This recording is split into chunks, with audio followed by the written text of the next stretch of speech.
Welcome back, everybody, to another episode of the Bravo Zulu podcast. We got episode 95 today, and with us, we got Alex.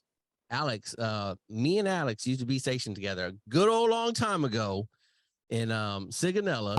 His first duty station, my first duty station. It's been a minute. We kept loosely in touch over the years, right?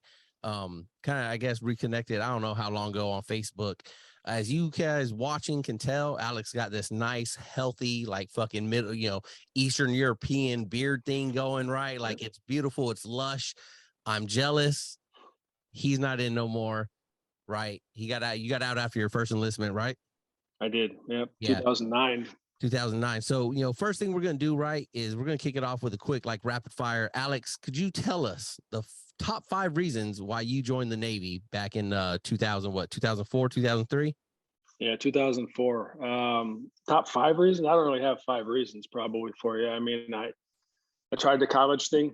That didn't work out for me. I liked to party a little too much, and I was working a full-time job at McDonald's at the time, and a recruiter came through the drive-thru and said I'd be a good fit for the Navy because I was young and athletic. So I was doing some dumb stuff. School wasn't working, so I didn't want to waste my money there. I probably should try to stay out of trouble. So I mean, I thought about the military prior to that when 9/11 happened my senior year, and so then, the fall of 03, I ended up going to MEPS. So I mean, I think my main 2 reasons were I wasn't going to want to be at McDonald's for my whole life, and it kept me out of trouble. So it straightened me out and gave me some time to think on what I wanted to do moving forward. So I don't really have 5 reasons for you. I got like 2 good ones though. There it is, man. 2 good ones is all we need here, right? It's I think those are usually 2 good ones that kind of a lot of people find themselves in, right? Maybe feeling that stuck, not like that just what am I doing? What am I gonna be doing? And yeah, thanks for sharing. So as we were saying, Alex, we met in Sigonella. Used to party a little bit together, right? Kind of like same circle, but kind of different circles, right? Something you mentioned is like you're the very athletic type, right? And so you mess around with a lot of that in the Navy, right? And so can you tell us about some of that early, not just like that early service years, right? Because I remember you going one of the biggest things that stands out was like your all Navy softball team stuff, right, that you did there. So just take us through a little bit of your early service career and some of that, softball team stuff for the Navy and everything like that. What was that like, and how did it kind of, mold you as you went through your first enlistment? Yeah, I mean, when I got to SIG, my sponsor, God, I wish I could remember. Frost, I think was his last name, and Mm-hmm. I didn't know anybody, and obviously new country, kind of just 20-year-old wide-eyed kid, and he was like, "You look athletic. You want to play flag football?" Sure. So I went out to flag football, started meeting some people, and then someone was like, "You play baseball? Did you play baseball?" So I said, "Yeah, I played, but I had elbow surgery my senior year and hadn't played since." And I was healthy, so I went out and tried out for the softball team on the base, and I guess that was all right.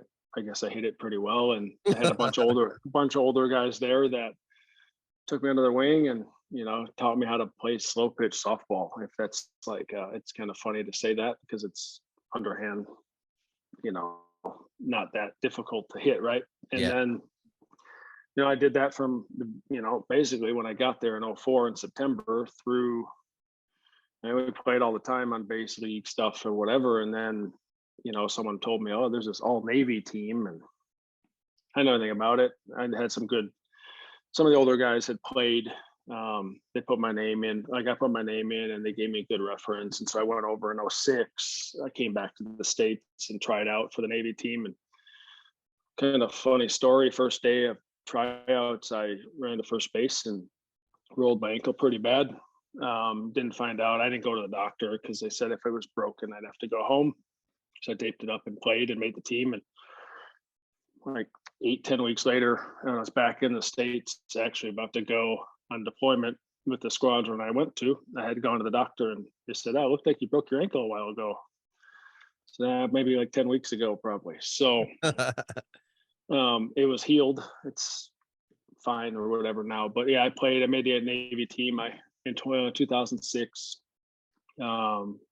made the Armed Forces team that year. Couldn't go because I had to go back to SIG to transfer. But and then '07 I went back, and then '08 I went back again, and got out in '09. So I mean, it was a big part of it because that's all we did in the military is, we work obviously a ton, and at the squadron I worked a ton, and I was off weekends, so I'd play softball and pass my time that way. And that was, yeah, it was a good experience. I mean, it was a month and a half, 6 to 8 weeks usually. Yeah, Every year you'd go literally practice and play softball, and then have the rest of the day to do whatever we wanted, not have to sit at a computer and work. So I mean, not a bad gig at that point. Um, but it was something that, I made some really good friends doing that, guys I still talk to today. that's awesome. um, got me on some teams I played in after I got out, in the country. And it's been it was a fun ride for sure, but wouldn't want to go back. That would mean I'd have to be back in. So Well, do you feel like as a recruiting tool or as a retainment tool, that it's something that almost kind of kept you around, or that it's possible to keep others around? for that, no, I No. don't. I wouldn't say so. I mean, it's like I said, it's 6 weeks or whatever it is. There's no guarantee you're going to make the team, right? Yeah. And so why would I go? And it's obviously all Navy dependent, right? Like if they want you, if they allow you to go. So if you go on deployment, you ain't going. Yeah. So just like everything in the military, it's the needs of the Navy, and that comes first. And guys, if they can go, they try to go if they're good enough. And if not, then you know you don't go. Like if I would have stayed in the squadron I was in, left for deployment, I actually on my birthday in '09 in February, and I think they were gone till November or whatever it was that year. I don't know. I didn't ask because I was going on terminal leave in March. So, we I would have missed it that year.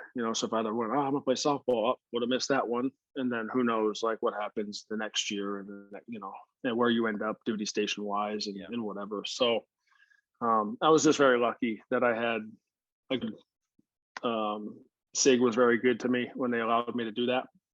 And then the squadron, we had got back from deployment in May of '07.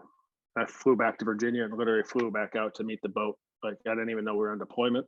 And when we got back in May, we weren't doing any workups or anything, obviously, from the deployment. So they let me go in '07.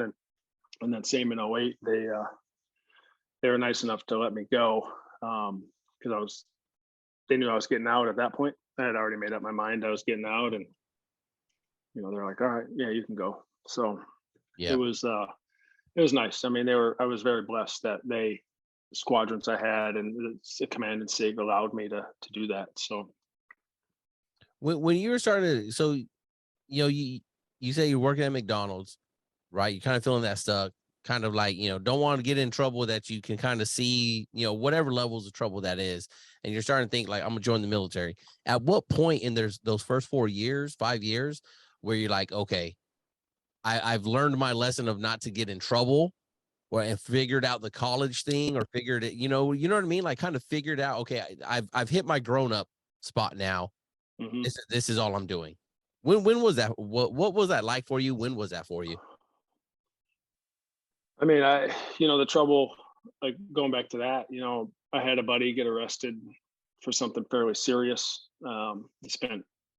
He actually got out of prison in 2019 for what he did back in '03. And that was kind of an eye opener for me. Like, oh golly, like that's a bad idea for him.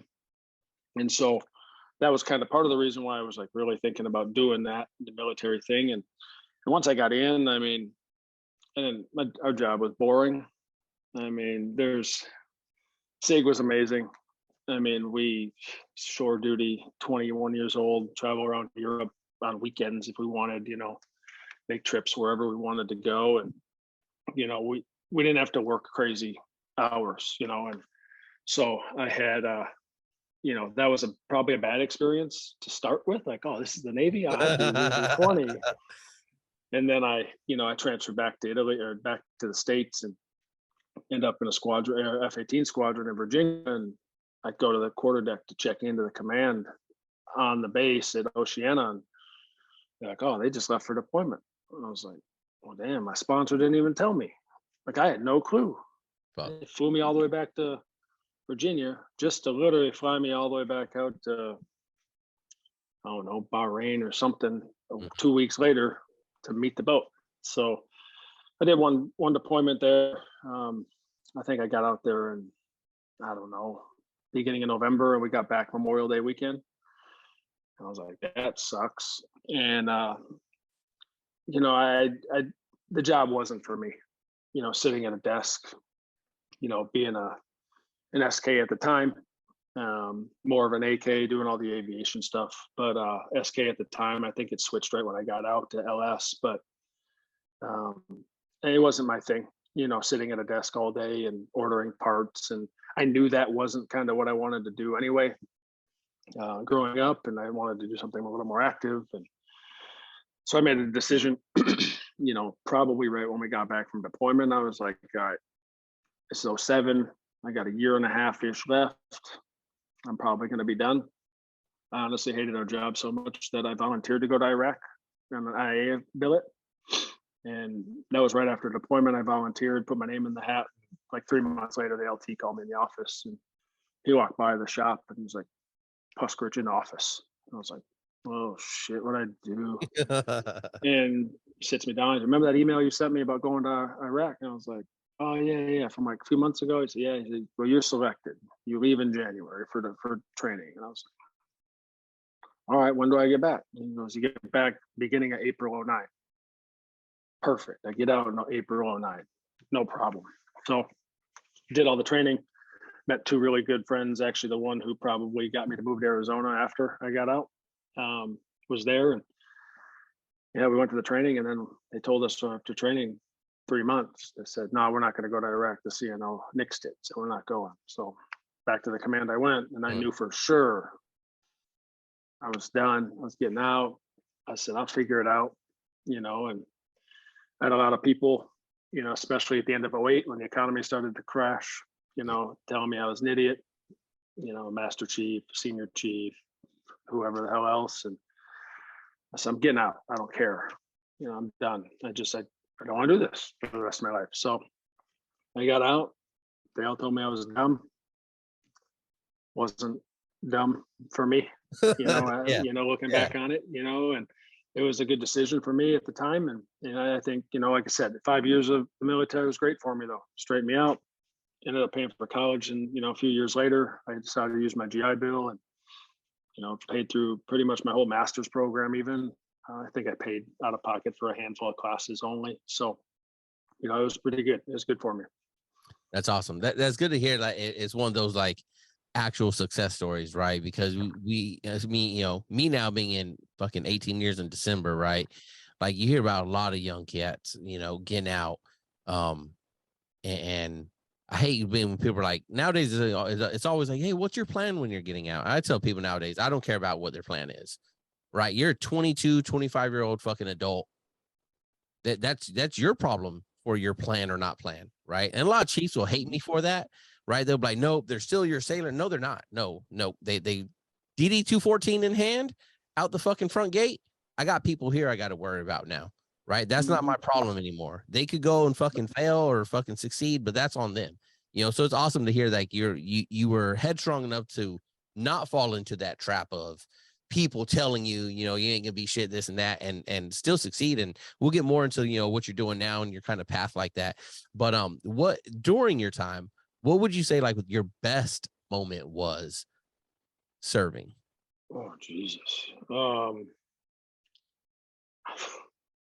I mean, I tell people all the time, when they find out, I was in the military, I'm a veteran or whatever. And like, oh, thanks for your service. And I'm like, I didn't do much. Like, to be honest, let's be honest, like 95% of the military, right? Whatever, 90%, we ain't doing nothing spectacular. Like I was literally work logistics. Like I could go to DHL or UPS or whatever right now and probably do the same job. It's just one, I wore a uniform for the country, and the other one I would wear a uniform for the company, and not to say, being in the military, I mean, it's great for me. It did a lot of great things for me. I think that, I don't know, man. I think just the friendships that I've made, there's like Rennie from Yeah, over in yeah, SIG. I'm yeah, still in a fantasy football league with the guy. Chesney is in the fantasy football league, So like these guys that I was in SIG with in '04, yeah, I still am in contact with. So it's I think just the friendships and like you and I, for instance, we stayed in touch here and there. I moved to Arizona. You're like, oh, Arizona, and all this other stuff. So it just that's probably the highlight of it is yeah, I didn't do anything special. I played all Navy softball 3 years, cool. Um, but I didn't do anything spectacular. Um, it was a grind. It was tough, moving out at 20, going to do this military thing. hmm, Um, and it's one of those things where you don't really know what you get into. yeah, I will be, I can be honest. My recruiter never lied to me. To be honest with that, I mean, he was actually real good. I couldn't remember his name to save my life, but um, he was very honest with me. This is what it's going to be like. This is how boot camp is. Whatever. I was like, okay, whatever. Let's do it. yeah. So I might have been the easiest guy for him to ever sign up. I think because I was just like, we had a meeting, talked about it. Told him call me in a week. If he calls me before that, I'm going to say no and go sign up for someone else because I was going to sign up for somebody. I thought he called me a week later. Said, "What do you think?" I said, "All right, let's go." So, yeah. I mean, I don't think I have any. I think that just the memories too, right? Is you live in Italy as a 20-year-old, drive up to Rome on the weekend. Went to Oktoberfest in Munich. Been to Paris. Done a lot of cool shit that a lot of people probably never get to do, and so I did get to see the world, I guess. Yeah. You want to say that, but nothing spectacular that really stands out. Um, Partied a lot, so Yeah. No, but that I mean that's awesome. That's a great story, right? Because I think too many times get stuck on that. Um, like that is something fabulous, or that they got this great story of something. And I've talked it about on here. Like, yeah, I mean, we're not all the door kickers that are out on the front lines, with all these great glory stories of fucking valor, right? Yeah, 98% of us are just right in the desk doing the job. Yeah, it's all in support of the bigger mission and everything, but you know it, my replacement sits right next to me. I'm training them. Like I'm about to be gone in 4 years. Like it's nothing spectacular. Yeah, the longevity of mine, the shortness of yours, it doesn't matter, right? It all yeah, just keeps going, and so I feel the same though. I like that you mentioned that. I hope listeners appreciated that. It's like um it's not like this glory service thing that a lot of us, that 98% are looking at. It's really just the friendships and memories with those friends that we made over the short time or the long time that are the most fun to look back at, right? yeah. um I mean, I think that you know, from an outsider, they don't really know what we do, like what you do in the military, right? yeah, Like in Italy, I worked the mid check shift for the last year I was there. I worked yeah, 11 p.m. to 7 a.m. with Caban. I don't know if we still talk to him at all, yeah, but he's on Facebook still, yeah, yeah. So, but he and I would just go chill at the office. Who's doing anything 11 to 7? Nobody. yeah, Like we work Sunday through Thursday night, 8 hour shift, 40 hours a week. It's not like, whatever. Now you go to the squadron and you're on sea duty. Yeah, I worked at what everyone called state check, right? 8:30 or 3:30 in the afternoon until whenever they were done. A lot of time there was a lot of times I'd be there when the day check group would come in at 6 in the morning. yeah, So it sucked, it was a lot of yeah, hours, but it's just a job, at the end of the day. And I don't think it was, like I said, 95%, 98% of us, it's just a job at the end of after you get through the whole boot camp thing and the schooling or whatever, then you just go and you go to work. You just wear a uniform and get some standards to uphold, obviously. But I don't think that, it's, I get questioned a lot all the time about like, did you ever see this? It's just like, nope, I didn't. yeah. A boat, the aircraft carrier is not fun. Like it's big, not fun. Well, do But you ever get questions, or I guess questions is the right way to say it, but like the Navy is completely different. then what everyone's Army, Marine, or were you a Marine? You know, especially during the time that we've served, right? With the whole global war on terrorism, everything Hmm. like that. So everyone automatically jumps to those things. And then you're like, no, I was in the Navy. And then there's like, okay, and so were you, okay, well, SEALs. Oh, nope, nope, never seen them. I mean, I've worked with them, but like in your case, like, nope, right? Like, okay, and then like, oh, so what'd you do? No, really, we float around on a ship, Yeah. and yeah, we're launching aircraft or doing this or that, but like, they're the ones that are doing the sorties and dropping bombs or doing air support, and then they Hmm. land, and then I break out more parts for someone else to go fix it. Yeah. Yeah. Yeah. I mean, I think that's the big question when people find out I was in the military. Oh, what branch? Like, oh, I was in the Navy. Oh, were you a SEAL? No. Like, they don't know anything else about Yeah. it, and it's like I was on aircraft carrier for a while and I spent some time in Italy and yeah, I did a deployment. I ordered a lot of parts, some really expensive things, we had to order, or Yeah. whatever. Or officer needed new boots and he came and yelled at me, you know. Yeah. So I mean, those are, there's funny stories about that, especially being in the squadron and I was an E4 my last, when I got out. So, these, the new pilots, fresh out of school and training and everything showing up and demanding things, Yeah. not talking as I would to somebody who's Yeah. another human being, thinking that because they got 2 bars on their shoulder that made them better than me or whatever it may be. Not all of them. There's just a few, and I'll never forget a couple of them that were brand new, and I obviously had done a deployment. I'd been in for 4.5 years at that point. I wasn't putting up with it. And it's whatever. Like he'd yell at me. I'm gonna write you up. Okay. Yeah. Like, go ahead. I'm getting out in 3 weeks. Like, all right, cool, buddy. So, Yeah. but no, it's good, man. But yeah, you're right. Like, I mean, you're still in, and you probably get a lot of the same questions I get. And it's always like, do you ever shoot anybody? It's like, no. Like, we're on a boat. Yeah. Just don't see land for 60 days. Yeah. So, but it's.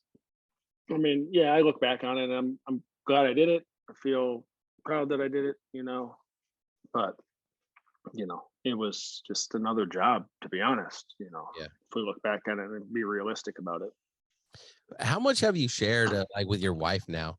Like about like most of all that, and like, or is it just kind of like one of those chapters? Because I mean, sometimes depending on when you meet your spouse and everything, after you've served or this or that, like it was just a closed book chapter in your life, and it's kind of like, yeah, that's something I did, and that's it, right? It was nothing special. You move on, but because for me, I've been with my wife since 2008 when I met her when I moved to Hawaii, right? So she's been with me for the whole ride.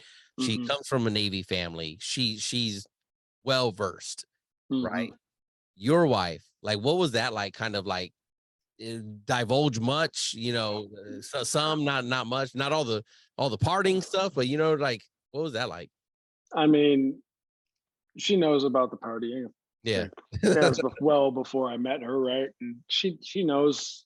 I was young, and and we don't talk a bunch about, like, there's nothing to talk about, to be honest. Like, oh, yeah, I was on a boat for 7 months. Like, so when we went out to Hawaii a couple of years ago, we went out and saw whatever carriers out there, um, but or whatever ship is out there. And she was pretty cool for like, yeah, I'm like, oh yeah, this is where like this, and this is like, yep, that's about the same size bed I slept in, and whatever. So it was pretty cool to kind of like reminisce on that kind of stuff. But Yeah. like, I mean, talk to her about like, well, yeah, the training for Iraq or whatever, like doing all that crazy shit that they had us do, like basically army stuff for 3 months. And but like nothing, there's nothing really to. I don't have war stories. I don't Yeah. have like, yeah, we were on a boat for 60 days straight with no land, and then we pulled into port for 3 days, and then we left again for 60 more. And you know, that's not fun, Yeah. So Yeah. there's just, but yeah, I mean, she knows about it. But we don't really. It's not something that Yeah. is discussed a ton. You know. Yeah, I mentioned because I remember like she tagged you in something that popped up on my Facebook feed, and it was about like a rack that you slept in. and Yeah. you know, and you're like, yep, that's why I got out. And I can do nothing but laugh because it's like, yep, and I've slept in that rack way too many nights, you know, Yeah. like Yeah. it's just such a regular occurrence now. You know, it's just kind of like, but it just kind of like was interesting because if she has never been around it and this is like the first time she's seeing, oh shit, that's what, you know, my husband slept in. Hmm. Like Yeah. like I said, it really is like fucking eye opening for people to be like, wait, like that's all your space, and I say, yeah, that's literally all my space. It's called a coffin Yeah. locker, like because you feel Yeah. dead in it, right? Like, so you know that's why I was asking. What was your time? So after you got out, right? Uh, you know, the plan, if you will, like what was that set up like? What were you thinking? You know, you're like, fuck it, you know, Navy, cool, stepping stone. The next step is what though? So, like I said, the one of the guys I met, the training for Iraq was from Arizona.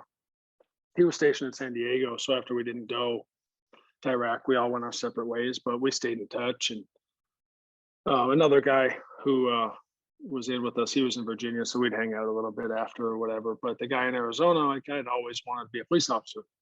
So the guy in Arizona was like, "Hey, man, like Arizona police departments are hiring right now. My wife works at the sheriff's office, blah, blah, blah. You should look into it if that's what you want to do." And I knew from like doing research in the past that it's a long process, 6, 8 months to get hired. So I started doing research. I had never been to Arizona in my life. Um, I knew by looking at maps that a bigger name on the map would mean a bigger city. So I just looked, I did a lot of research and I found that I wanted to, Phoenix is big. Obviously, I knew that. I said, all right, when's Phoenix Police Department doing testing? And then what other city close by there is doing testing either the week before or the week after? And so Tempe, Arizona was also testing at the same time. I think the week before Phoenix. So I reached out to my buddy and I was like, "Hey, like, where should I stay?" And he's like, "Oh, my wife we got a house in Arizona. Just you can crash and we got an extra bedroom if you come out." I said, "All right." So I flew out, did all I contacted both departments and I don't even remember the whole process, but I think I like had to submit something to do the test. And this is right when the economy was going to shit and no one was hiring. Um, and then the recruiters for the departments were all like, "It's tough sledding right now. Like you can apply, but we're not hiring a ton of people."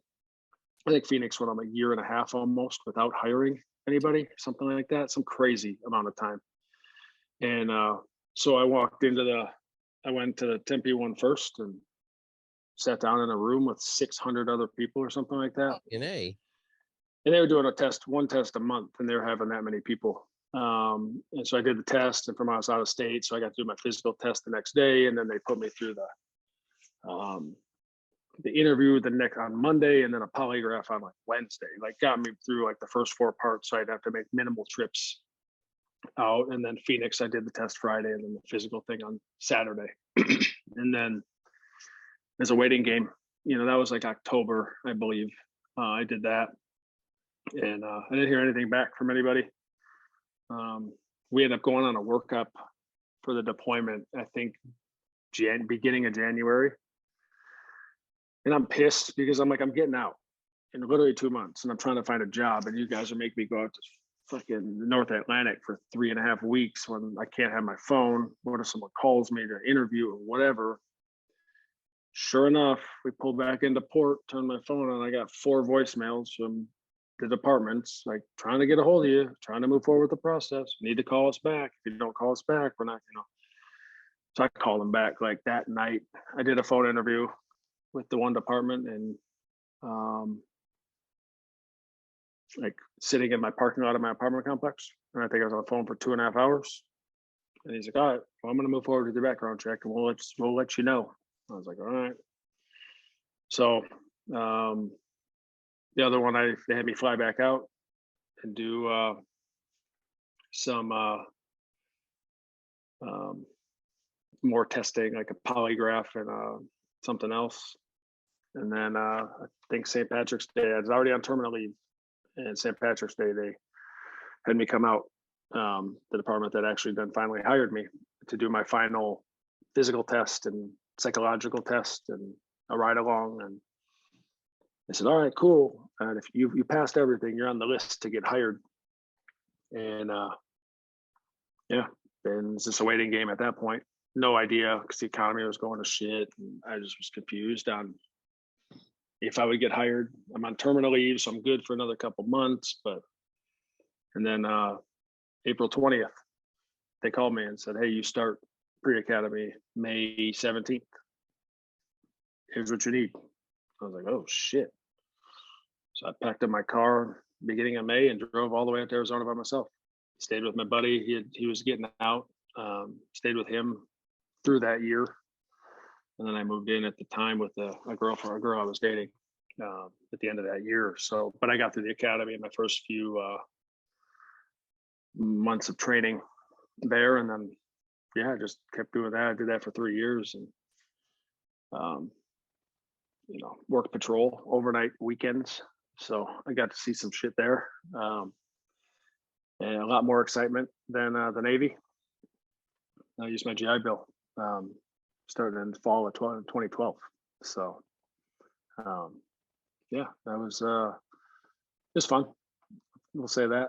I miss it sometimes, the adrenaline, but right now in the current climate, I don't know how much I actually miss patrol. Yeah. So. Yeah, man, that was a tough. Like when you were telling me that you become, I was like, "Fuck, this guy's fucking popo now, right? I can't trust him. He's a fucking pig." But it's a tough job, but definitely right. Like right now, it's not I don't think it's people's favorite fucking people in the world, right?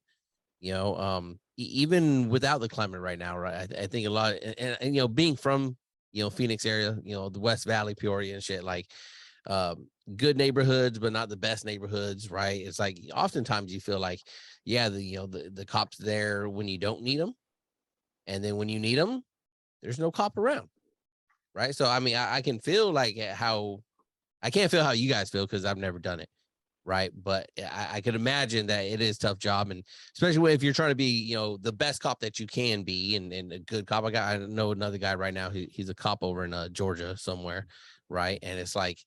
He's trying to be the best cop that he can be, but you still run across like people that actually really hate cops. Not just like, oh, the fucking cops pulling me over, but like really don't like you guys. And so hats off to you, man, for doing that and making it through. And again, hopefully you didn't see nothing too crazy that still affects you and keeps you awake up at night, No, I mean, there's things that, especially when I drive through the city, where I work,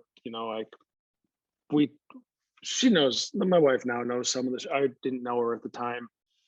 The girl I was dating at the time, actually engaged to, her dad was a cop in the same city, retired.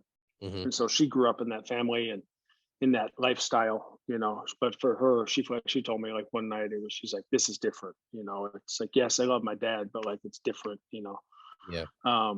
That your, fiance at the time, is actually doing that. And, a funny little story. She came to a briefing one day. I think we were at lunch, and so she came in, and she knew all the guys and my boss at the time. And she come in just chilling for the briefing, and then before she was heading home, and we were going to hit the road. And my boss sitting in the front, and he's like, "Hey, Alex, good fucking job with them gangbangers and getting that illegal AK off the streets." And I kind of like looked over at her, and she's pale white, and because I didn't tell her about it, and he kind of is like, "Oh, she didn't know, huh?" It's like, nah, boss. And so then she ends up leaving, doesn't say shit, but she's awake when I get home at 5 a.m. and she's like, "What the fuck was he talking about?"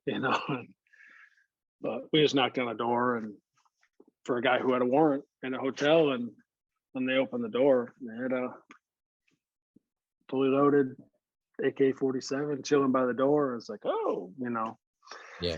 Guns come out, shit gets loud, crazy for a little bit until we get everything calmed down. Both guys in the hotel room actually had warrants, both gang members documented, and I'll never forget it. We put them in handcuffs. They didn't fight or anything. Yeah. Got them in my car. We're driving to the jail, and I said, "What are you doing at that hotel? You literally live like 6 miles away." Because I ain't going to tell you that. And I said, well, I see you're wearing a certain color, and I know members of another gang that were another color are Yeah. in the area a lot. I said, what were you planning on doing? Just trying to see what he'd say. And he goes, neither one of us are stupid. You know what was about to happen. I said, okay, well, let's go back to Phoenix and do that. You know, you don't need to do that here. So, um, but no, yeah, it was, you know, he wasn't shy about, he Yeah. just wasn't going to tell me, you know, Yeah. totally. But we both knew, you know, and he Yeah. was like, he was fine. He knew he was going back to jail for a little bit. He didn't care, you Yeah. know, he's like, whatever, I'll do my time and I'll get back out. And, you know, and that was, I think, you know, to be honest, like as a cop, like, yeah, people hate you and yell at you and try to fight you and whatever. But like, I, there was very, very few that were like, and a lot of it was a show, to be honest. I mean, I had a guy try to fight me one time. Didn't end so well for him. Got him in the car and he apologized. You know, he's like, hey, officer, I'm sorry. I took a swing at you, you know, and I said, hey, man, I get it. You don't want to go to jail. He goes, nah, it has nothing to do with that. I don't give a shit about jail. But if I just comply, people see that. And then I get a reputation on the street. I was like, okay.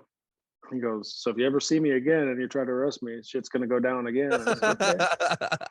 I said, all right. So, and then it was funny, man. It happened a lot. People like some hardcore people wanted for some fairly serious shit, um, crying in the back of the car, you know, and probably because they know what's going to happen. They're going to jail or prison, you know, but then you have other dudes that like they knew they were going to jail. They just put their hand behind their back for you, you Yeah. know, and like, hey man, yeah, you got me.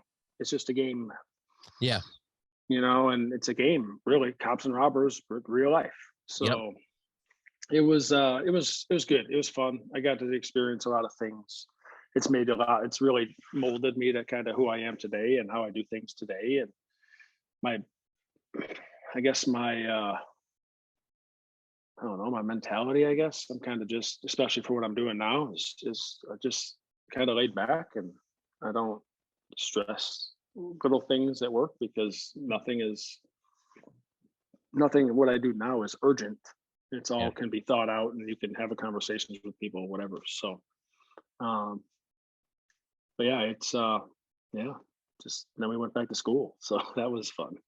So So yeah, so you got out of that, went back to school. Like what was the deciding factor to get out of that? Was it just like, all right, I've done this, I've stacked the bread, we're good here? Was there ever a dream? Here's your dream job or something that you're chasing and you're just kind of using one thing after another, or like what happened? no, I mean, like I said, I got hired when the economy was shit. So we didn't have any raises um the whole time I was there, you know, and then they cut our pay a little bit Ooh, my last year and you know, I had the GI be able to fall back on and yeah. So went to school. where'd you go to school for? So I didn't have any, to be honest with you, I was like, I just need to use my GI Bill. I don't know what I'm going to do. I don't really know what I want to do. So I just went back to school and did generals at a JUCO right by my house, Mm-hmm. you know, because it was cheaper. Not that it mattered because the GI Bill, the post 9/11 is fabulous, covers literally everything, gives you housing allowance, you know. Um, so I really didn't know what to do. Took some general classes. I ended up having a professor for anatomy and physiology class I took, and she pulled me aside one day and asked me what I wanted to do. I was taking a class, and I said, I don't know. I just had to take a science class. I mean, I'd always worked out and whatever, but never trained anybody. And so she was like, what about being a strength coach? And I said, I don't know what that is. And told me about it and said, go look at these couple things. This is the association and whatever. So I read up on it and I was like, yeah, that sounds cool. Let me just start trying to work towards that. So ASU had a program, Exercise of Wellness, it was called. It's Exercise Science now. It basically helped me down that path. So yeah, that's what I did. I went to the JUCO for like 3 semesters to get as many credits as I could, and then I went to transfer to ASU and spring of 14, and I walked in their office, the lady's office, the little career counselor or whatever you call them, in college, and told her, "Look, I want to graduate in spring of 2015." She laughed at me, said, "That's impossible." I said, "It's 3 semesters, like, in the summer. Like, I got plenty." She's like, "Well, you need 78 credits or something like that." Um, I said, "Well, I don't want to take any classes when I do my internship that I have to do, which is 12 credits. But I don't want to take any other classes. I just want to focus on my internship." And she's like, "Well, you're going to have to take a lot of credits." I think it might have been a little less than 78, though, to be honest. I think 12, it might have been almost, yeah, it was probably 60. So, yeah, 72 with the internship. I said, "I don't care. What do I got to do?" And so she laid it out, and she's like, "Take these 7 classes in the spring, take these 3 or 4 in the summer, take these other 5 or 6 in the fall, and you'll be done." I said, "Okay, sign me up right now for the spring." So she did. And that's what I did. I mean, legitimately 2014, I didn't work a day where I was paid by anybody. I mean, odd jobs here or there or whatever, probably. But didn't even file taxes for 2014 because I had no W-2s. So I just did school, and that's all I cared about. I mean, I started school spring or fall 2012, and I graduated spring 2015. So Man, it's getting after it. yeah, I mean, 6 semesters, honestly. A couple summer classes here and there because I was like, I just want to get done. Yeah. And then that was it. And then started my master's program that fall, and that was a little weird. It took a little longer because I took a break once I got hired. A couple jobs after school. I got hired by, I'm sure we'll talk about it here in a minute, but by a professional organization, sports organization. So I had to take a little bit of a leave from school because I didn't know what it was going to entail for a season. So Yeah. I didn't want to be too bogged down with school and trying to do this new job. So, but yeah, I finished that, and what was that? Valentine's Day of 2018.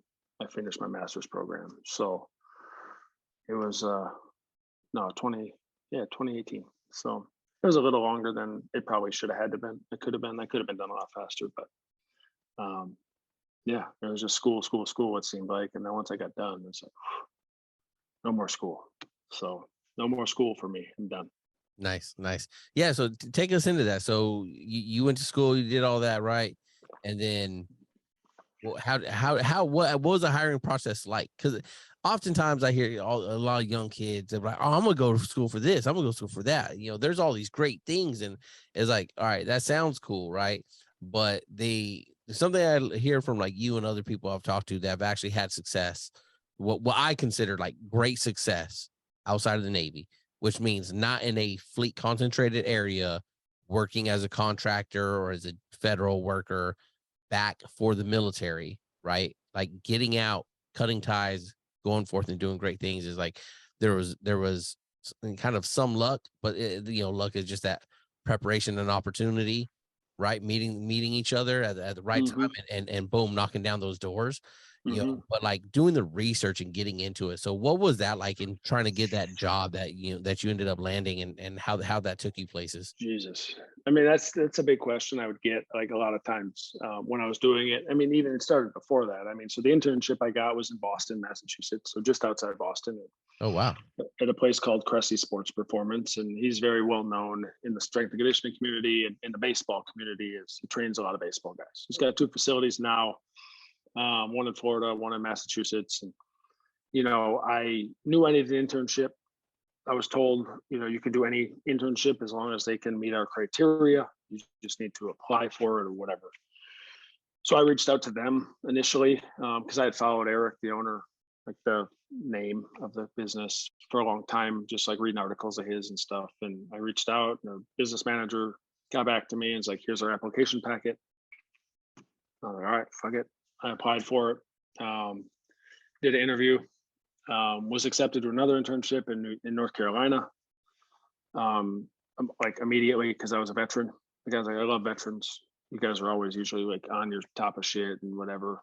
You have an internship with me." And then Cressy and them called back and said, "We'd like to offer you an internship." I said, "Here's what it is, how many hours, whatever." And I said, "Okay."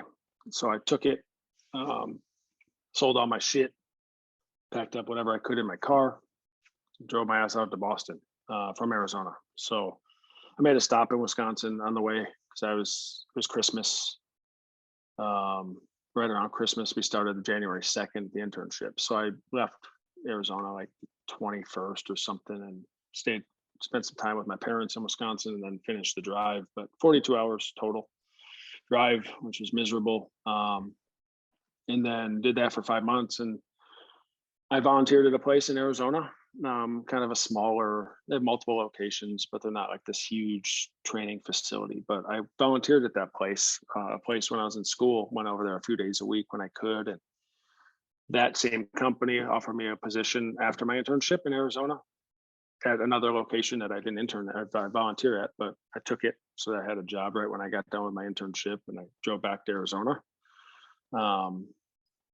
You know, and moved in with my now wife, who I had met actually September of 2014. And so when I met her, you know, it's a funny story. I told her pretty quick, like, don't get attached. We're not gonna Don't we date. all? I said, I'm moving to Boston in 3 months. Like, I don't know where life's gonna take me after that. I had no clue. But we talked every single day. Then when I left, we talked every single day. I think there's been one day or something like that since I met her that we haven't talked. But I moved back in with her, worked that job for a few months, and then the internship put out something on a Facebook group that we have that like this job in Wisconsin was looking for a strength coach from that intern there. Oh, it's back home, maybe spend some, you know, get to see my family a little more. So I applied, and they flew me out for an interview and flew me back, and, you know, and then called me a couple weeks later and offered me the job to run their strength and conditioning, like basically build it from the ground up. They had just opened this academy. And I said, I'll take it, you know, not a bad opportunity to learn a little more and grow. And told my now wife, like, hey, I'm gonna take this job in Wisconsin. So she stayed in Arizona and I went to Wisconsin. So did that from November 2015. I met some cool people there, people I still stay in touch with today. A guy, you know, we call each other stepbrothers because we hung out a lot. We did a lot of cool shit together, and a couple baseball dudes I know. And I got to meet the Cubs hitting coach that year. He came and did a camp at our academy for the kids. And you know, I think he was one of the ones that pushed me to apply for professional baseball jobs. You know, he talked to me one night. We were out having beers after a seminar, and we were all talking and bullshit. And he's like, you don't want to work with kids like this the rest of your life. You should try to do the professional baseball thing. Use me as a reference, kind of thing. So, Dope. you know, that's 2016. That's the year they end up winning the World Series, obviously. You know, so at the end of the year, usually September, October, jobs start getting posted for that. And so I applied for every single job that opened up that I found that I was qualified for. I had talked to like two teams the year before, 2015, like right when I took that other job, and neither one of them brought me on. And then I applied for every job. I might have applied for 20 baseball jobs, and I got one interview with the Cincinnati Reds, and they did a phone call, and then they called me back and did like a little Zoom or Skype or whatever the hell it was back then. And they called me. I'd already talked to my wife now, and I said, look, like, they offered me this job. Like, she's like, you better take it, because spring training is in Arizona and we could be living in Arizona, all that shit. So they called me the day before Thanksgiving in 2016. And he said, hey, Alex, I want to offer you a job at Cincinnati Reds. And I said, I accept. And he said, nope, I'm not going to let you accept today. Call me on Monday, and then just tell me so we can do it, you know, formally or whatever. I was like, he's like, you got to talk to your girlfriend and family and stuff. And I was like, okay, sure. Yeah, sure. You know, so I told my parents because I went back home. I was in Wisconsin, so I drove in my parents' house on Thanksgiving, and my brother and his wife were there. And I said, hey, I'm going to accept this job with the Cincinnati Reds and move to Arizona, you know, beginning of the year. They're like stoked for me, obviously. And so, yeah, I accepted that position, started in 2017, spring training with Cincinnati Reds, and did that for 5 years. Was that like a spring training only gig? No, so I mean, my first year was a seasonal contract. So I started spring training when big league spring training started. So I think it was like February. It was right after my birthday. I remember I might not have started right when big league started, but I was right pretty quick after that because I remember being in Arizona and knowing it might be my last birthday that I get to enjoy. So I enjoyed it quite a bit. Um, didn't feel so great the next day. I think I started the 25th, so I had a couple days of recovery before, but it was a seasonal contract through the end of the baseball season in the minor leagues. I was in the Billings Mustangs, was the team I was with, who's obviously no longer with the Reds anymore because of the contraction of teams. But so I worked spring training, extended spring training, and then I went up to Billings, Montana for the short season, rookie ball season starting in, I think it was June, right after the draft. And then I worked up there through our season ended the beginning of September at some point. And then my contract ended September 15th. So I was out of a job, no pay coming in, not sure what I was going to do. They said there's possibility of offering me a full-time contract, but that wouldn't start till November 1st. And so there's a bunch of limbo. I'm applying for other jobs. 2017 was a crazy year. I mean, I proposed to my wife in Billings on the field before the 4th of July game with, I don't know how many people were in the stands. I don't remember the surroundings at all. I had video. So I kind of can look at that, be like, oh yeah, that was crazy. But that was something that she's a huge baseball fan. So she always joked like, we should do it at home plate. And I was like, all right. So I set it up and my parents were out there for it and everything. So it's pretty cool. But then, I didn't know what I was going to do. I mean, it was an awesome year. It was fun. I got to work with some great dudes. A lot of guys, a handful of those guys from that team are in the big leagues now. And, my wife and I were kind of like, what do we do? Like, we were engaged. We engaged July 4th, then we got married October 28th.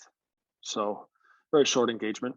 But I remember calling the Reds and asking like, hey, what's the deal? Like, do you know anything? And they're like, nope, don't know nothing. This is a morning. I applied for a military job actually. Long process to apply for military jobs. Once you get out, they want all your military stuff and all this other crazy paperwork. Took 4 hours for me to do everything. And then the Reds called me that afternoon and said, hey, we want to bring you on next year for a full year contract. I was like, oh, thank goodness. So I knew I was going to start getting paid again. Spent that year in Daytona, Florida with the Full Season Club in a high A affiliate at that time. Now it's a low A affiliate. But we were really good that year. Had a great year. It was awesome. I mean, Florida is incredible. Daytona is awesome. The field was older. It's kind of nostalgic. Jackie Robinson played there when he was playing, so it was cool. And that's cool. I have some guys from that team. I mean, I still talk to a lot of the guys that I worked with, and like I said, I mean, that team. I think we have 15 guys on that team that made the big leagues now, and it's pretty cool to see when they get called up. And you were a little part of that. My wife got to know a lot of those guys too. So she's like friends with them on Instagram or Facebook and, whatever. They're all growing up now too, right? They were 19, 20, 22-year-old kids now then and 18, and now they're 26, 27, having kids, getting married. It's pretty cool. And then at the end of that year, I was on 1-year contract and they said, hey, we'll give you another 1-year contract. So it's just how baseball works. I guess I did well enough to stick around and spent the next year, 2019, in rookie ball in Greenville, Tennessee. Middle of nowhere, Tennessee. East side of Tennessee, kind of by like Johnson City. Small town. We rented me and the trainer, the 2 trainers, and our video guy rented an Airbnb, which happened to be like a trailer in the parking lot of a diesel repair shop. So we drove up to it when we got there. I'm like, oh, it's an actual trailer. It was a very big trailer, double wide, but it was wild. I mean, rent was like, for the 3 months we were there, I think we paid like $325 total each. It was crazy cheap.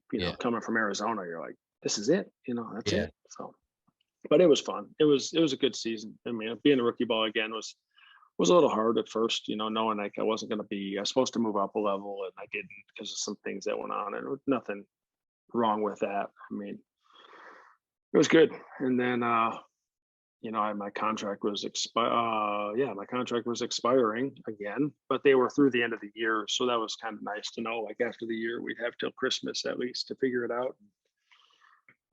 Bunch of shit happened in the organization. Guys got moved around, and they opened up a position. Like one of our coordinators left, assistant guy left, and for a different job, and so they opened his job up to anybody. And I applied myself and a couple other dudes with the organization, plus however many from outside the organization. And I was blessed enough to get the promotion to be the assistant coordinator for the minor leagues. And yeah, I did that that was a 2-year contract. So basically 2020, 2021. I was the assistant coordinator for the minor leagues. Meant I would like be in Arizona, which was awesome because we were pregnant when I got the promotion. I was supposed to go to Louisville for AAA that year. My wife was going to move with me, and then we find out we're pregnant, and so she's not going to move with me, and I'm going to have to be gone. And then I get a promotion where I get to stay in Arizona. So I mean, the stars aligned for us. And then, Nice. We had all this planning, and I had to do a lot of different stuff that I hadn't had to do before, and plan a travel schedule to go to all the affiliates and see strength coaches and do all this other stuff. And then, that thing pops up in March in 2020, and March 15th, everyone's going home. This deadly virus is Yeah. hanging in the air. So we got sent home, and nobody knew what the fuck was going on. Yeah. I mean, the position I was in, I was fine, probably, unless they decided to cut everybody. And we had a lot of conversations as like the leadership of the strength department on what we're going to do. How are we going to, get everybody in our department through this and hopefully not lose anybody, because there were organizations all over the place, literally just canceling people's contracts because of, I don't know what the wording in the contracts is, but it's there where they can do that. And guys were just out of jobs. Like, all right, we're going to pay you for the next 60 days. And then that's it. And it's just like, it's all this virus is going on. You're not going to be able to find a job. The country's shutting down and dudes are losing jobs. So everyone was freaking out. And, it settled. But, it kind of sucked for me my first year to really like learn and be in a leadership role. Now is completely different. My wife and I always say it's a blessing though, because our daughter was born in June that year. I was supposed to actually travel the end of May, and then I was supposed to go on a 3.5-week trip like the end of June, and she was born middle of June. So with that shutdown, I didn't have to travel anymore, so I got to be home all the time, work from home, doing a lot of Zoom calls and stuff. But I was home, and it was awesome, to be there when she was. We brought her home, and I didn't have to worry about like, am I gonna have to leave right now? So, it was a blessing for us for sure.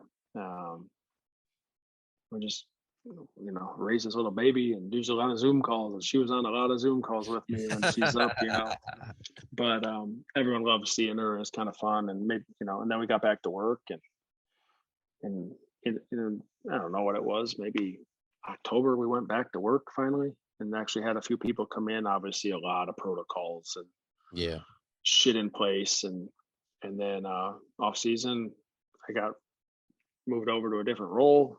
Still the assistant coordinator technically, but I was working with our long-term rehab for 2021. Working with anybody who had a major surgery from the big leagues all the way down to rookie ball, and daily.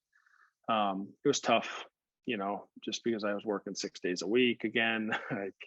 After having basically a year of not having to go to work every day. Now you're back to work every day, and it was cool. I mean, it was awesome. I worked with some great kids. I call them kids, but some of them are, whatever. And, it's cool to see guys make it back and get healthy and get to play again. And, a couple of the guys have made debuts in the big leagues this year, which is fucking awesome. And other guys who were big leaguers are now with the Reds or another team, but we still talk to them, shoot them a message on Instagram or text them here or there, and make sure, just see how guys are doing. And it's pretty cool, and then we found out we were pregnant again in January 2021. I'm like, damn, that's quick,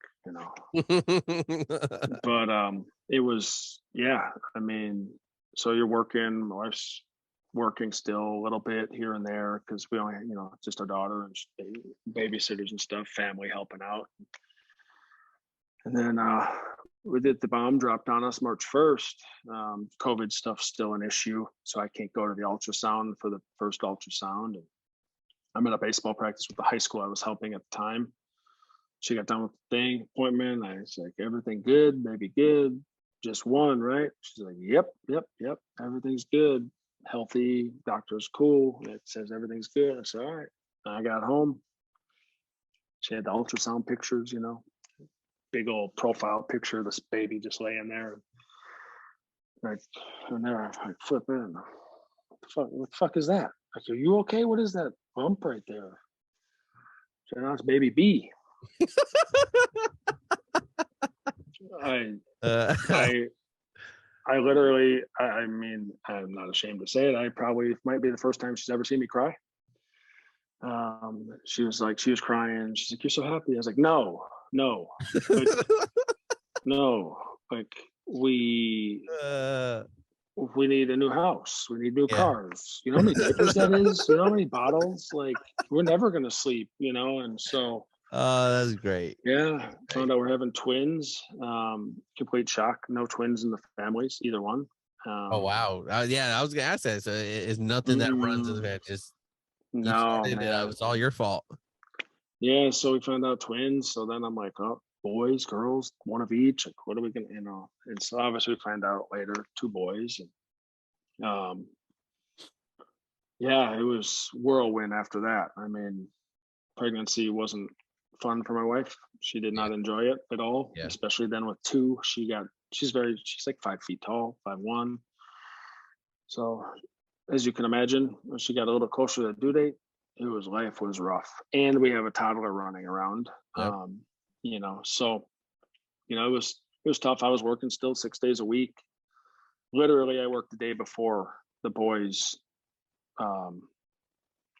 like due date, which is, we got to pick the due date because they were, do a C-section type thing. And they're like, you could pick any day if it falls within this window. And we're like, all right, well, this 19th of September. Does that work? And they're like, yep. We chose that date because that's the day we met. So we met, 2014, and the boys were born the same exact day, 2021. So 7 years later, I never would have imagined I'd meet this girl in Florida, and in 7 years we're going to be married with 3 kids. So boys are delivered 19th, and then the Reds called me the 24th and told me they weren't going to renew my contract. So it was a weird week to say the least, but I got 3 months off, paid basically. They paid me through the end of the year, and I used that time to find a job and be a dad and help, obviously, with 3 kids, 1.5 years and younger, and kind of fell into this Vegas job. Guy that I interned with, but I didn't intern with, he interned the same place, posted on our intern group on Facebook saying, hey, I'm about to leave this job. Anybody interested? Reached out to him, talked to him a little bit, did some research, sent him my resume. Owner called me that night on vacation, called me and said, hey, talk to me for like an hour. Let's do an interview. All right, I'll drive up. When do you want me to come up? Drove up there Vegas one day, did the interview, drove back home that night. Then he offered me a job at the end of the year. He said, when do you want to start? And I said, I'll start whenever. He said, when do you want to start? And I said, I'll start on Monday. This is a Thursday. Yeah. He said, okay, sounds good. So I told, hey, babe, I'm going to drive up to Vegas on Sunday and start working. So She was a Saint. She was in Arizona for 3 months, and I travel back and forth, commuted. Fridays, Sunday nights I drive up to Vegas, and I drive back home Friday after work. So until we could sell the house and buy a house up here, and you know try to build a business and all that while I'm doing that, and trying to be a dad the best I can from afar. And it was a tough 3 months for everybody.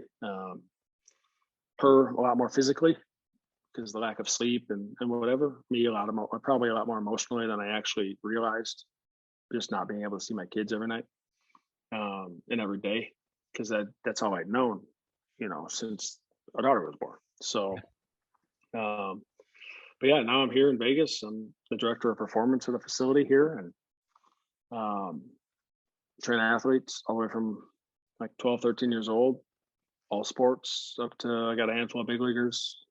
Obviously, they're starting to trickle back home now that the season's over. We got a couple that are still in the playoffs, so that's pretty cool to see. I'm rooting for them, obviously. Be cool to see him get a ring. One of the guys I work with currently, he has a ring from a couple years ago. Oh, no shit. Yeah. He definitely liked. He didn't really talk about it, but the other guys who razz him, give him shit about it. Like, man, you already got your ring. What the fuck, He's like, and he pulled up some pictures from the parade and all this other shit, and I'm just like, dude, that looks so fun. Like, that would be so cool. And he's like, it was, And so hopefully, one of the other guys can get one too this year. That'd be cool, or at some point, You're talking about players or like staff, like U.S. players. Staff, players, but U.S. staff. If you're part of the organization, do you have to be like on the pro organization, or you as like one of the minor league guys, you get a piece or anything like that? Yeah. So I mean, obviously, if you're at the big league level, financially, if the players determine you're worthy enough, they'll give you a player's share of the money, right? They get so many player shares, however many it is. I don't remember, 45 or 50. Obviously, every player is going to get a player share of the playoff money, and then they give out the rest of the shares to whoever they determine. Sometimes it's like one player share to the strength staff, and if there's two strength coaches, obviously the head guy decides what he's going to do. Most likely, he's going to give some of the money to his assistant. He might give a little bit down to every strength coach. Who knows, right? And I mean, player shares can be, especially if you win the World Series, quite substantial. I know I've heard some numbers thrown around for a couple of the last couple of years. Player shares are between 400 and 600,000. Damn. So that would be a nice bonus as a strength coach, of course, to like, oh, we win the World Series and I get a $500,000 check. Nice, Not bad. And then obviously, if you're at the big league level, you get the ring, like the fucking ring, right? Yeah. But if you're in the organization at all, they will give you basically a replica of the ring. Different amounts of money they cost, right? There's different tiers, I guess they call them. Yeah. There's like the A tier, which is the players, everyone at that big league level. There's like a B tier, and then there's, I think, a C tier. But we're talking still, you can't tell the difference, to be honest. I mean, a buddy of mine who was with the Braves last year, he was not renewed prior to the playoffs at the end of his minor league season. The Braves he's got a ring. I mean, and it's huge. Huge. And I think it's worth something. I think his is worth something like 5 or 6K. And it's not even close to the 25 to 30K for the other guys, right?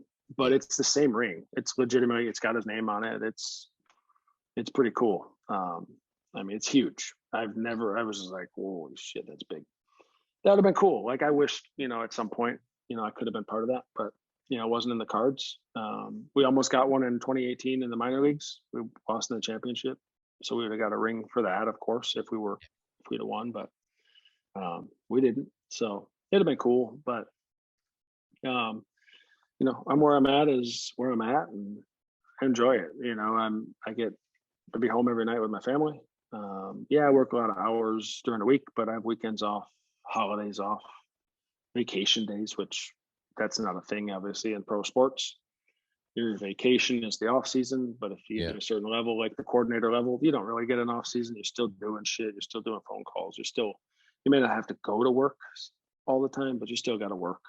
The preparation of the next Oh, game, the everything. scheduling, and yeah, Hiring. yeah. I mean, for example, I got the job right as the assistant coordinator in November, ended November, beginning of December. I found out, and I was going to Hawaii that year for New Year's with my family, with my wife and brother and his wife and my parents. And coordinator, my boss was like, "Hey, we got to interview this kid. What day works?" And I was like, "Well, I'm going to Hawaii." And he's like, "Well," I was like, "I mean, I can do it in Hawaii. Just get on the computer, but like, it's got to be at a certain time. Like, I'm 6 hours or whatever behind you. Yeah. I ain't trying to get up at 3 a.m. So I told him I'll do it at 8 o'clock. So I'm sitting on the beach in Hawaii, like, "Hey, I got to go do this interview." And so we interviewed this kid, Yeah. and I'm sitting on the beach, working. I'm getting texts while I'm in Hawaii, guys looking for gyms and stuff. Like, it wasn't. I mean, it was vacation, but it was still work too. Yeah. And I finally had to just turn my phone off and not answer shit for a few hours just so I could enjoy my family and being, away from work for a little bit. But yeah, work never really stops at that level. Especially when you get to the big league level, those guys, it's all year round. And, now it's like, yeah, I'm going to take this day off, and I have a guy that works with me, and he'll just work longer hours that day. And Yeah. so it's the work-life balance is a lot better, for sure. So the perks, I mean, I miss it sometimes. Some days I don't. But it is what it is. I mean, it's cool now because I'm working with a lot of high school age kids. I have some college guys, obviously, that are on at school right now, but to see the younger kids grow, right, develop in the gym, get stronger, get better, come in the gym and like, oh, I committed to. Look, we just had a kid commit to Oregon, for baseball, and he's like, I'm committed to Oregon. I'm like, that's fucking cool. Like, it's exciting, and to see their look on their face when they finally get this, and then hopefully this next one is like, I just got drafted, right? And just being with them through the whole process is fun, and trying to impart some knowledge that I have, right? Having been where they want to be helps a lot, I think. They see that and like, you've done it. I mean, I didn't play. Don't get that twisted. I didn't play. I ain't that good, but I've been there. I've lived it.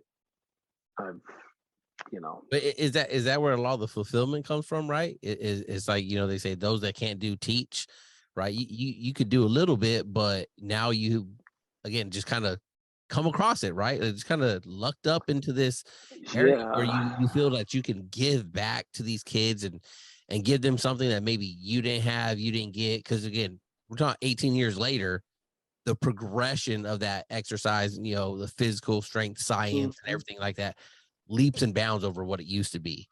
Yeah. I mean, we didn't. I mean, strength and conditioning was a thing for football when I was in high school, Yeah. and our Yeah. hockey coach tried to do a little bit of, but we were like, nah, bro, we ain't doing that shit. We're just Yeah. gonna play hockey. Yeah.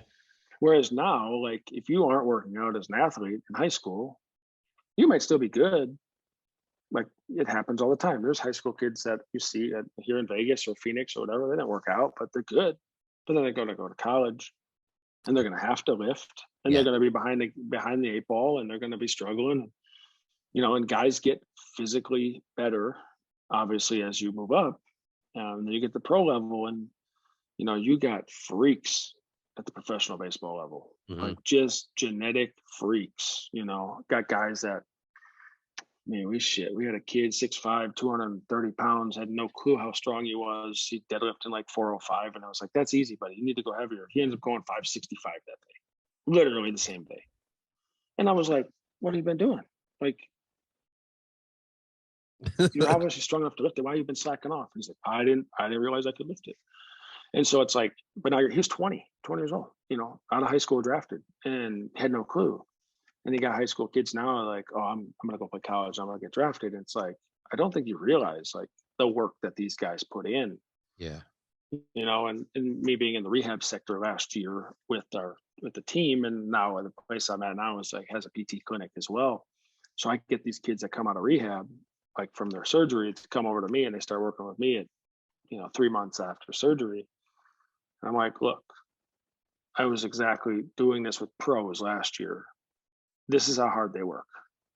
If you even want to sniff that, you need to work more, even harder, Yeah. because I mean, they're not going to give up their spot for you just because Yeah. if you do get drafted, like, oh yeah, I'm good. I don't want to make millions of dollars more.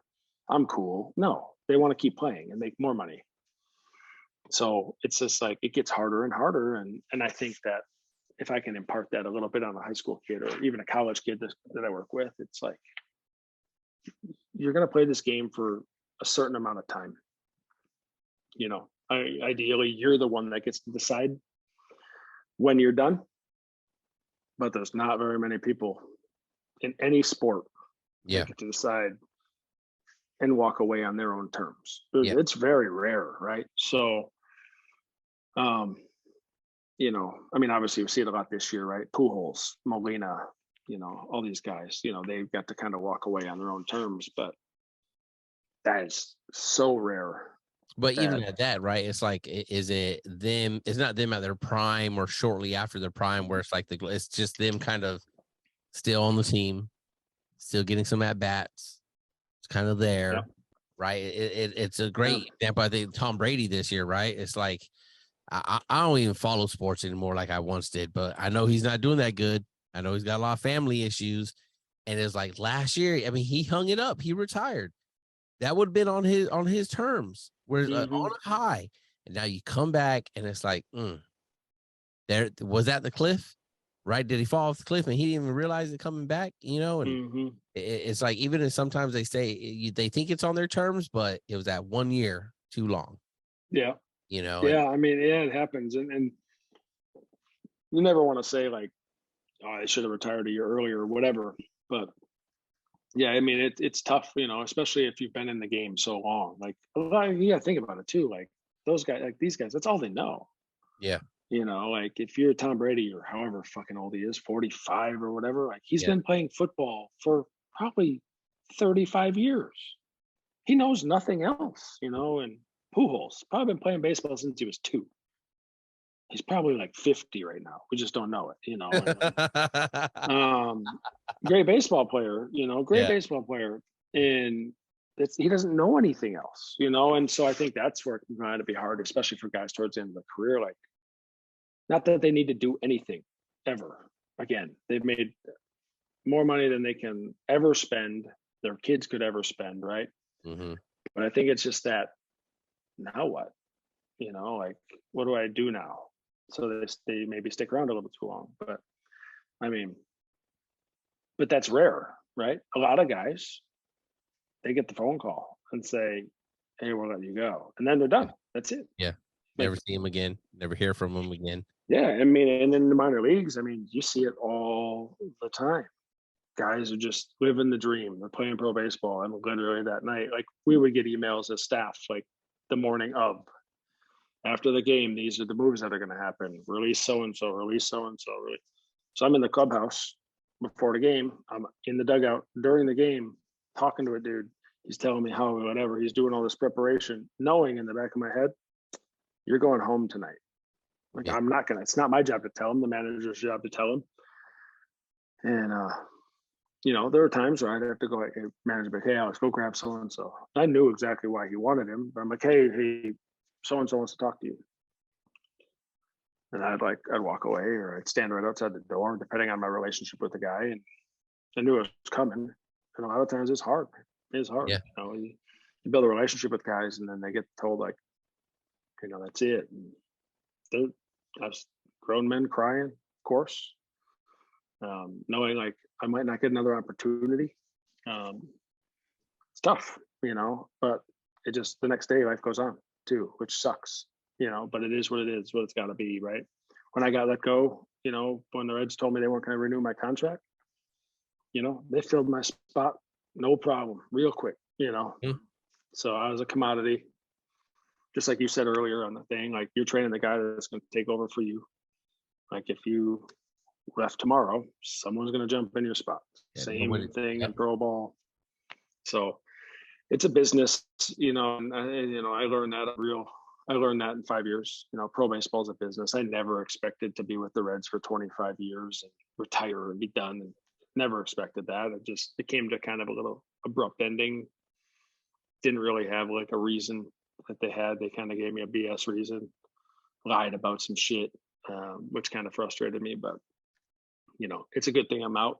I mean, I've heard some stories and seen some stuff with that organization. Obviously, I still talk to some people there. And, it's just like, okay, I'm kind of glad I'm gone, Yeah. and I'm doing my own thing and kind of my own boss right now. I mean, the ownership of the company is my boss technically, but they kind of leave me be, and I like do my own thing on the performance side. And, I run questions by them and big purchases by them, of course, but Yeah.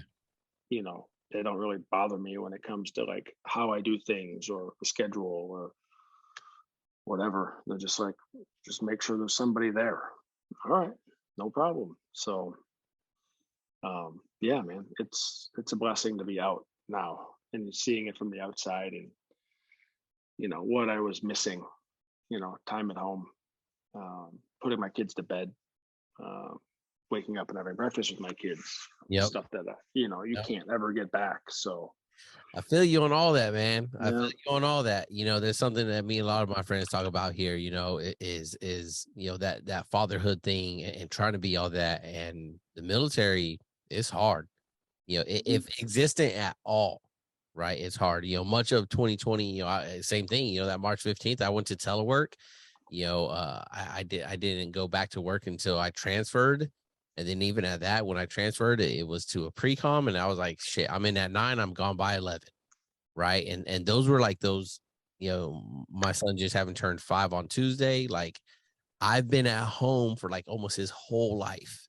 And now it's like getting back to the ship and getting underway, being gone for 10 days at a time, this and that's like, fuck, Yeah. so it's like, can't wait until I get to join everyone else that's in retirement or vet until I can have my little veteran placard, right? And be like, yeah, Hmm. I'm fucking gone, and have those breakfasts and everything like that, and so I really feel that. And I think some people don't realize, right? And for the young listeners that might be listening out there, right? It's like something that been hearing you say, right? Is like you've had a lot of sacrifice still, right?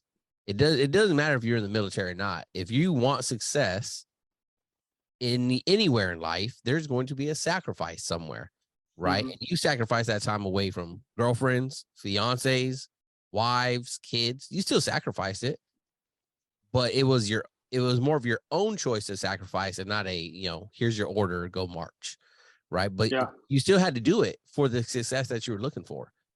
Yeah. No, I mean, we always joke like when COVID happened. I mean, that was the longest um, time my wife and I had been together consecutively Yeah. um, since we met. I mean, we met. We were kind of, I don't know what we were in the beginning, very very beginning, because I was leaving like 3 months and I was gone for 6, and then I came back for 4. I moved again and was in Wisconsin. She was in Arizona. She came and moved to Wisconsin for like a month and a half and then got a promotion to move back to Arizona. So she left, and then I got the job at the Reds. And then I was only there for 3 months in Arizona because I went to Billings. And I came back and I was there for 6. And then I went to Florida, and then I came back and I was there for 6. And I went, it was like 6 months here, 6 months there. And like during the season, like in Billings, she came up obviously the day I proposed. And then um, she came up like another for like 5 more days. When I was in Daytona, she went out there with me, was there for like the very, very, very beginning of the season, left, came out at the All Star break, left for 3 days, 4 days. And then the end of the season, she came out. So like 6 months, didn't saw her for like 4 days, 5 days. Yep. Um, and then same in Tennessee, like she came out drove out with me, and then came out at the end of the season, to drive back with me. So like 3 or 4 months or whatever it was. And, Mhm. yeah, I mean, but again, it was our choice, like my choice, Yeah. and if we didn't want to do it, she's extremely supportive, obviously.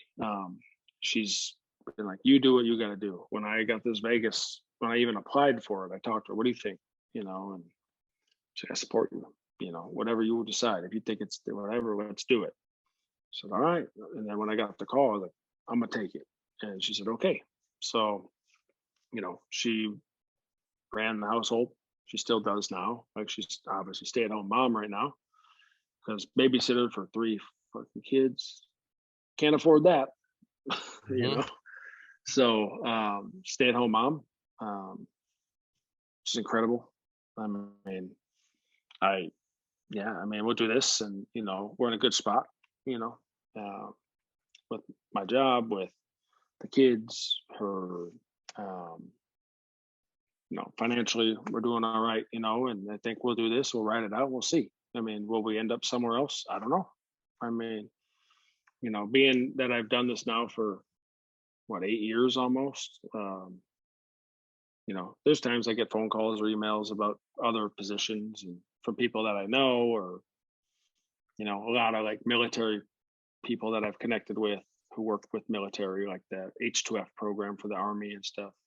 Hey, we got this job open, in who fucking knows where, North Carolina. What do you think? Yeah. First question, what's the pay? Yeah. And pays bullshit money.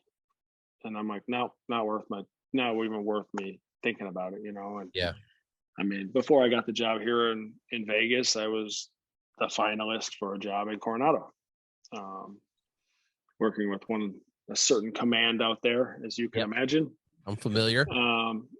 They and it was like a strength coach prior to their major initial training. So like dudes that were hopeful to get through that, right? Which would have been fucking cool. Highly motivated dudes that want to get better. That's like a dream for a strength coach. Didn't get the job. Probably a good thing. Don't know what the pay was going to be, but knowing the area, it ain't cheap. No, And it's I got not cheap out here, people. and I got 3 babies. Yeah. So I can't just move into a 1-bedroom apartment. Yeah. I got to get at least 2, probably 3 bedrooms. And like I was looking at rent, I was like, Jesus, I can't afford a house out there. Yeah. So it's probably a blessing I didn't get that job, as much as I would have fucking loved it. Just probably a blessing I didn't get it. Come to Vegas, no state tax, so can't complain there. Yep.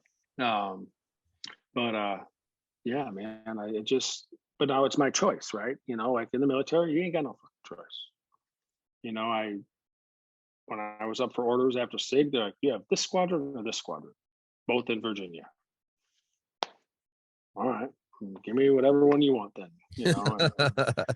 And then part of the reason I got out, I was up for, they screwed up and put my end of service with the command is the same as my end of service date. So I was only going to be there for 2 years, right? And so I got to call the detailer and it's like, hey man, I want to go somewhere else. And he's like, well, you need, where you want to go? I said, I'll go anywhere. I want to go anywhere else. And they had I'll never forget, they had a billet at the embassy in Rio de Janeiro. Oh yeah. And it was an E5 job. I was testing for E5, but I said, listen, it's a 3-year billet. I'm single. I mean, all the qualifications except I wasn't currently in E5. I said, you send me there, I'll re-enlist right now for 6. You can send me anywhere you want after the 3 there. And he said, nah, can't do that. I said, okay, I'm gonna get out. Like, I'm not gonna stay in. And then when they came back and they like, oh, we screwed up. But if you stay in, you got to stay at that command for another 2 years. And I was like, well, I'm definitely getting out now. Like, no way I'm going on another deployment and possibly a third in this command, because the way they were doing deployments at that point was just crazy. So, I mean, yeah, now it's what I want. Like, I can get offered a job and say yes or no, and that's it. Like, there's no, you got to do this. Like, nope. So, Yeah, that's maybe one day I'll get there. I know one day I'll get there. The choice of getting to live where you want is awesome, Yeah. And now, like I said, I mean, am I going to be here for 20 years? I don't know. I mean, who knows? So, who knows what's going to happen in life, and with the family and all this other stuff. And my immediate family, obviously here, or like my parents, like God forbid something happens where I need to be closer, or we have to be closer to my wife's parents or whatever. So, um, you know, things happen, you know, so we'll figure it out though. I mean, I'm enjoying what I'm doing now, loving it. We got a good group of dudes there and they work with me, and we're just slowly building it, and we're going to be pretty good. I think it's going to be pretty good here in the next year or so. I think it's going to explode here at some And you point. guys do So, more than just baseball, right? You say you guys do all sports there where you're at?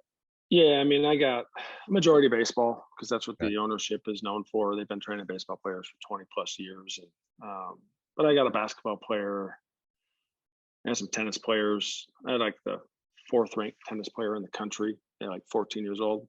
Damn. He's super quiet. It's funny. I was like, would I score a point on you? He's like, nah. Okay. You know, I but, believe.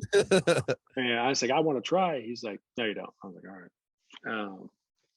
But tennis, volleyball, um, train the UNLV couple of UNLV cheerleaders. I actually have a meeting with their whole team tomorrow to see if they all want to come in or not. So that's pretty. They're different. It's a different dynamic. I don't know anything about cheerleading, but they help me, and I try to build the workout for them specifically, right? And not just like, oh, let's just do random shit. Mhm. Basketball players. Yeah, I got golf, a couple golfers or whatever. So, I mean, I got a high school girl that comes in, play volleyball, and she decided to quit. She just told me, I want to get jacked. So we're getting stronger. So, All right. I mean, Yeah. yeah, I mean, it's a whole array of athletes, and you come train with me. We have an assessment, we do we have a conversation about goals, and the program's written for those, and what we see on the assessment. So it's as individualized as we can get, to try to get you where you want to be, and I think, if anybody wants to play sports at a high level, kind of need that, and I'm going to give them the advice they need, and I'm going to hopefully get them stronger and bigger, and we'll keep growing, so that's it, man. I try to keep it simple, let's get bigger, let's get faster, let's get stronger.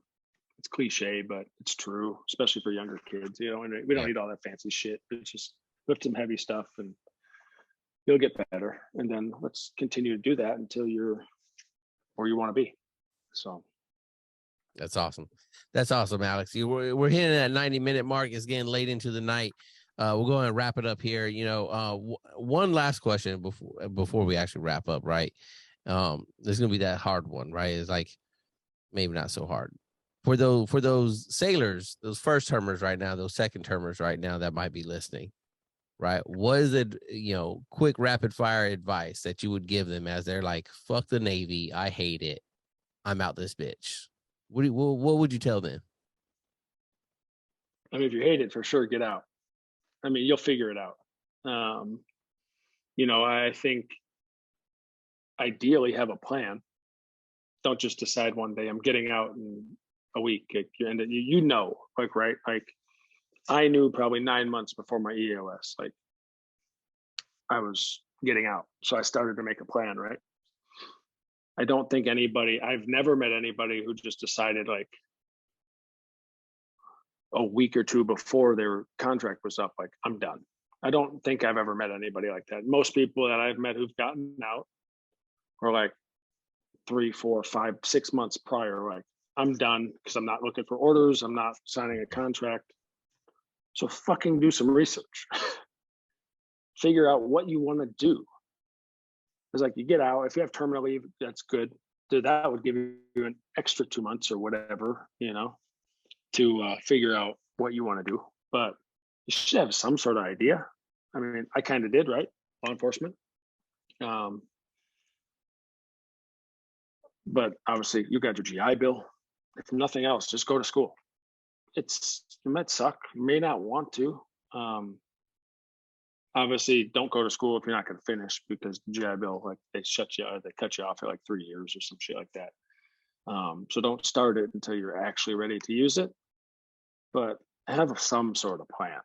That'd be the only thing I can say. You know, if you're getting out, there's got to be something you enjoy. Look into it and find a job. I mean, you're not going to re-enlist again, like get out and be out. I mean, some guys do, sure. Um, but there's always something you can do. And I'm not going to say life is better outside of the military because I mean, I've been blessed and I've been really lucky to have some cool experiences. But I also know some guys who've struggled when they got out. And they're kind of, I mean, I don't know if they still struggle, but it was hard transition, right? Yeah. But there's always something you like, you know, you like to do, whatever it may be. Can always, I mean, shit, with jobs nowadays, like probably find a job anywhere, even if it's just to give you like a little bit of time to figure it out. Like I got an athlete training to try to play baseball again. He works at Amazon because it works for his schedule, you know, and he doesn't like it, but it affords him the time to train to try to play professional baseball. So that's what he does to make some money. So figure something out before you don't just get out with no plan. Have some sort of idea, something, even if it's very broad, right? You know, if find a mentor would be the other thing, right? Like if you really, really, truly want to do whatever, I want to be a strength coach. Okay, what do you need to do to be a strength coach? There's one path: get a degree. Well, there solves your problem. Use your GI Bill, right? You know, I mean, it's not that difficult. I want to be a barber. Okay, find a barber college, use your GI Bill, and just go run with it. You know, but set your goals high. That's the other thing I'd tell them too. Don't feel bad. I don't think you should, like, I know I've heard a couple buddies of mine or friends that guys who are they get out and they're just like, I don't know, they lost the camaraderie. Can be tough, right? I mean, I walked into a job where we still had that. And then I walked into another job where we still had that. You know, in school it was a little different because you're just kind of by yourself, especially as a veteran, right? I mean, depending on when you go in and when you get out, like I was 20 when I went in, 25 when I got out, 29, I think, when I went back to school, 28, 29. So I'm in class with like 18-year-old freshmen. They're freaking out about tests, you know, and all that shit. And I'm just like, you know, I know nothing about what stress is, you know. I mean, I'm stressed because I ain't making no money. I got bills. I'm not living with mom and dad. I also beat up a homicide suspect 3 months ago. Like we're taking an English test. Like this ain't shit. You know, no one's gonna shoot me right now. So I think just understand, like, you're probably in a little different mindset than a lot of people your age. You know, even if you just were us, right? Like I worked logistics, but it still is different. You know, you're a little more matured. I think most of us are. When you get out, you've probably been on deployment unless you lucked out and worked your way around that somehow. You've done a lot of things a lot of people your age haven't. And you're going to be older person in college, probably. You know, you're going to be 22-year-old. If you went into 18, 22-year-old freshman, he's going to be 18 and have no clue what life is like outside of the house with mom and dad, right? So try not to get wrapped up in all that shit either. You know, just put your head down and set your goal and do it. I mean, it's what you do in the military. Like, here's my goal is to be an E5 or an E6 or whatever. Like, then you just do it. So, I mean, shit. What are you? I don't even know what you are anymore. What? Senior chief? Chief? No, just a chief. Just a little chief. Well, That's it. well, I mean, you know, it's funny you say that. You know, I remember you little E3. Yeah. E3 over in SIG. You and like Caban, like I said, you know, him and I work in fucking midnights, you know, working the system a little bit, sneaking out earlier, Yeah. not even coming in, you know, like, hey, you got it? Yeah, I got it. Okay, cool. And then just not even going, you know, hopefully our old LPOs and chiefs aren't listening, but I'm pretty sure they knew. They just kind of let it be. But now he's what, fucking chief or senior chief or some shit. Yep, he's chief also. Yep. You know, I mean, there's a couple of other ones. Like I don't know who the little Mexican girl was. G13. She's a senior chief. Mm-hmm. Yeah, I mean, and I look back, I'm like, damn. I told my wife the other day, I said, damn, I could have been a chief, But it's funny to look back on. Like I know y'all when y'all were real, the real you. Still Y'all am, aren't. still am. It's I just a real mean, younger me. yeah, yeah. We were. I should meet some of your sailors right now and tell them what you were really like. But I tell them, I got no secrets. I tell them, I let them know. well, and I'm sure it's a lot different now, right? I mean, Oh, I'm sure the dynamic in the military is a little different than when we went through boot camp. Um, not that not that boot camp was hard or yeah, like crazy. They yelled at us and shit, of course, and beat us down and do all that shit. But I'm sure it's probably a little bit different now. Uh, but back to your question, yeah, have a goal, figure something out, just anything, even if it's very general, and then do what you can to work toward that while you're still in. Like set up college classes, make sure you whatever you apply for jobs, whatever it may be, so that way when you get out you already have something lined up instead of just being like thrown out there and being like, oh shit, what do I do now? That's my biggest piece of advice is just have a general plan and work toward it. I mean, I don't know why you wouldn't do that, but I mean, it is what it is. People yep. are, like you said, people are going to make their own life decisions, and I got way too much other shit to worry about. I got 3 kids trying to kill each other and Mm-hmm. beat up the cats we got, and all this other crazy shit. So like that's what I'm worried about. I'm here to help. You know, fuck, I'm available to anybody. I tell people all the time, if you need anything, you can reach out to me. Um, I'll give advice, tell you what I think, but you're gonna either take it or leave it either way. So, Yep. but Yep. All right, Alex, we'll wrap there, brother. I appreciate it so much for you reaching back out to me. And we've been trying to do this for a little bit, and you reached back out, and I really appreciate that because this is a dream of mine, and this is, as I tell all guests, like you just kept it alive for one more week, one more month. And so I really appreciate that. You're welcome back anytime. Talk about anything you'd like to. And okay. for all the listeners out there, if you like this, go ahead and get on your favorite streaming, leave a review, all that good stuff. If you're watching on YouTube, go ahead and like and subscribe. Leave a comment down below. Let me know what you think, and we'll hit the outro. For more information on how you can support the podcast, please visit anchor.fm/Bravo Zulu podcast. The information, views, and opinions expressed in this podcast are solely of Joshua Moore and the individuals involved and do not necessarily represent the DoD, DON, or those of the respective institutions or organizations. Thanks for joining us.